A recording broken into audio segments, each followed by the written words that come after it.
You fought for this. You sacrificed. You've built something, a career, a business, a name. But listen to me right now. There's a secret the ancient philosophers knew. The moment you get the power you craved is the moment you are in the greatest danger. And it won't be a loud explosion. It's a quiet poison.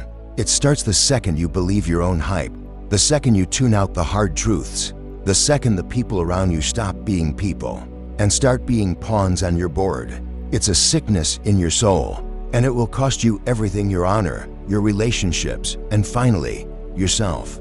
Asterisk, this isn't some lecture. This is a field manual, a survival guide. We're going to use the timeless wisdom of the Stoics, the masters of the self, men who knew true power isn't ruling others, but ruling your own soul.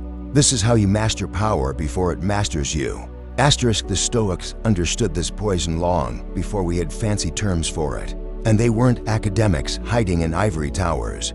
They were men in the arena.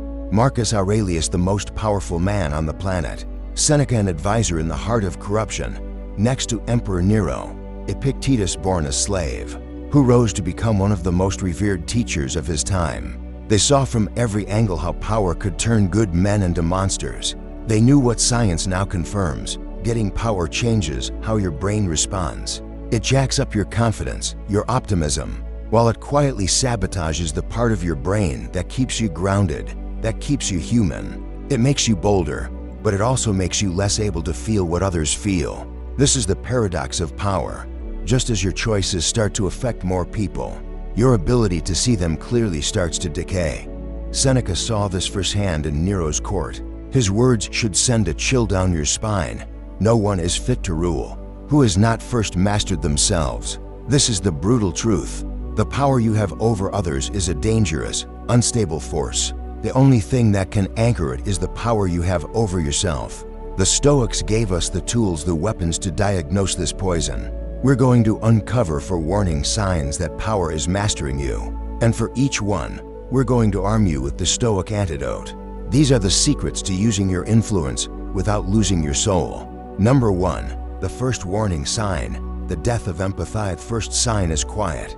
It's not an act of cruelty. It's a shift inside you. The moment you stop seeing people and start seeing objects, your employees become a headcount. Your customers become data points. Your family becomes supporters or obstacles. Their humanity, with all its messiness and complexity, just fades away. You only see what they can do for you. This isn't you becoming evil. It's a predictable trap. The research is clear. As your power goes up, your empathy goes down. Your brain's empathy circuits literally start to go quiet. A study from Columbia Business School showed something terrifying. Powerful people were worse at judging the emotions of others, but they were absolutely confident they were more empathetic. You lose the skill, but gain total arrogance about it. This is the danger. You think you're being rational and objective, but you're just disconnected. You're flying a plane full of people without being able to read any of the gauges. This is where you start justifying decisions that hurt people, because you don't fully feel the harm anymore. Their concerns are complaints. Their disagreement is insubordination. They're not people. They're pawns on your board. This is how you create a climate of fear and anxiety when you were meant to provide safety.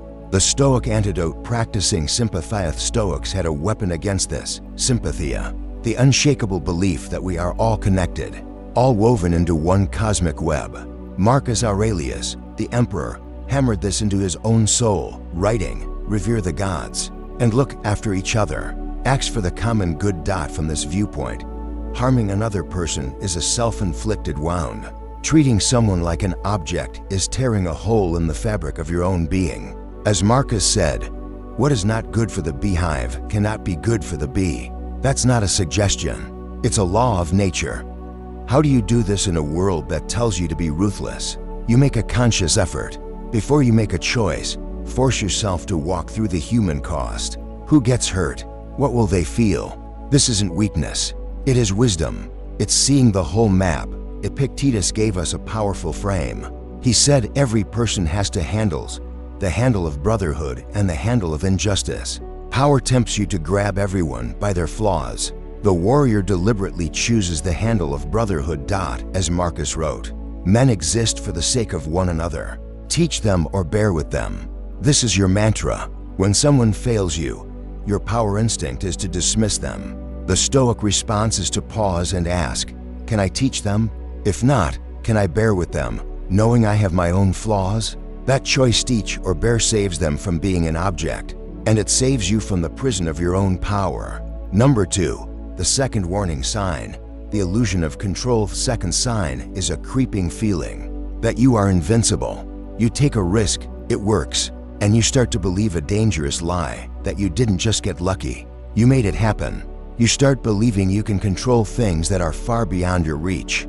This is the confidence paradox in action. The more power you get, the more your brain tells you to ignore risks, and the more you succeed by dumb luck, the more you believe it was your own genius. Your judgment gets worse, but your confidence goes through the roof. You can see it in your actions. You stop listening in meetings. You interrupt. Dissent from an expert becomes irritating noise, not valuable data. You start wanting people around you who just say yes, not because you're a tyrant, but because your brain has started to filter out reality. You get angry when people don't get it, assuming they're incompetent, not that your own view might be broken. This is the leader who bets the farm on a gut feeling against all the evidence. They have forgotten the difference between influence and being God. They have forgotten what is and is not in their control. Disaster is no longer a possibility, it's a certainty. The dichotomy of control. If there is one foundational weapon for the Stoic warrior, it is this, the dichotomy of control. It is the ultimate cure for the arrogance of power. Epictetus laid it out with brutal clarity. Some things are within our power, while others are not. Let's be blunt. What do you truly control?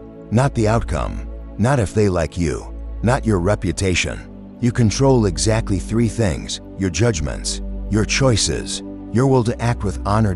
Everything else is outside your control. The untrained mind, the mind drunk on power, fights a losing war with reality. It gets furious at traffic. It gets frustrated with other people. It gets destroyed by failure. The Stoic warrior is different. They focus their energy only on what they can control. This isn't giving up. It's the ultimate strategy. Why waste one drop of energy on things you cannot command? For the person in power, this is a lifeline. Before a high-stakes meeting, the weak leader obsesses over the outcome. I must win. Their ego is chained to the result. The Stoic leader focuses only on what they control. I will prepare with everything I have. I will listen. I will speak my truth with integrity. If the deal closes, great.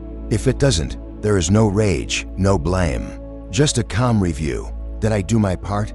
Did I act with character? If the answer is yes, then the outcome is irrelevant to your soul. This practice destroys the ego that power builds. Your worth isn't in your title or your wins. It's in your character. Marcus Aurelius reminded himself not to fight reality. The cucumber is bitter, throw it out.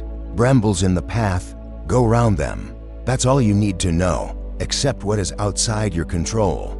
Act with excellence on what is within it. This is a revolutionary act of humility. It is knowing that while your influence is great, your true control is, and always will be, limited to the kingdom of your own mind. Number 3, the third warning sign, the insatiable hunger for more. The third sign is a deep restlessness. You hit the goal, you get the win, and it's hollow. The satisfaction is gone in a second, replaced by an anxious hunger for the next thing. You're on a treadmill, running faster and faster just to feel the same. This isn't ambition, it's an addiction. Power has made your brain hypersensitive to rewards, to the dopamine hit of a win. And like any addict, you need bigger and bigger hits to feel anything. This hunger is dangerous. First, it makes you compromise your values. When the need for the next win is all that matters, you'll start to bend the rules. This is where you tell the small lie, cut the corner, use your influence for an unfair edge. You tell yourself it's necessary, but you're just feeding the addiction. Second, it hollows you out. Your identity gets tangled up with your title and your bank account. You have massive social power, influence over others, but zero personal power, zero inner freedom. This makes you fragile, a bad quarter, a critical article. A subordinate who questions you at all feels like an attack on your very being. As Seneca warned, it is not the man who has too little, but the man who craves more. That is poor. If your happiness depends on something that can be taken away, You are not powerful. You are a slave. The Stoic antidote. Practicing voluntary discomfort. Stoics were masters of desire. They knew the secret to happiness wasn't getting more, but wanting what you have. They had a radical practice for this, voluntary discomfort. Seneca called it practicing poverty. He wrote, "Set aside a certain number of days, during which you shall be content with the scantiest, fare with coarse dress, saying to yourself, is this the condition that I feared? This is not self-punishment. It is strength training for your soul. It's an inoculation. By choosing to temporarily experience less, you do two things. First, you rob the future of its power to terrorize you. The person in power is always afraid of losing it. By occasionally sleeping on the floor, by eating simple food, you ask your body the question, could I survive this? And the answer that echoes back is, yes. You learn your resilience is greater than your anxiety. Second, it resets your baseline for joy. After a day of eating plainly, a simple apple tastes like a miracle. After sleeping on the floor, your bed feels like a gift from the gods. It replaces the endless hunger for more with a deep gratitude. For Anaganatharway here is premeditatio malorum, the premeditation of evils. You vividly imagine losing what you cherish, your job, your reputation, your wealth. This isn't being negative, it's a drill. It builds gratitude for what you have right now. And if loss ever comes, you have already met it in your mind. As Epictetus taught, he is a wise man who does not grieve for the things which he has not, but rejoices for those which he has. You are severing the chains of addiction. You are discovering a power that has nothing to do with your title, the unshakable freedom of wanting what you already have. Number 4, the fourth warning sign. The echo chamber of the self. Final sign is the silence. The sound of nodding heads where there should be a fight. You have, without even knowing it, created a place where loyalty is more valuable than truth. You have built yourself an echo chamber. This happens because power makes you believe your view of the world is the only view. Because a task is easy for you, you think it's easy for everyone. The sense starts to feel like a personal attack. So to protect yourself from that feeling, you start to filter. You promote the people who think like you. You give airtime to your fans. You push out anyone who asks the hard questions. This creates a cycle of fear.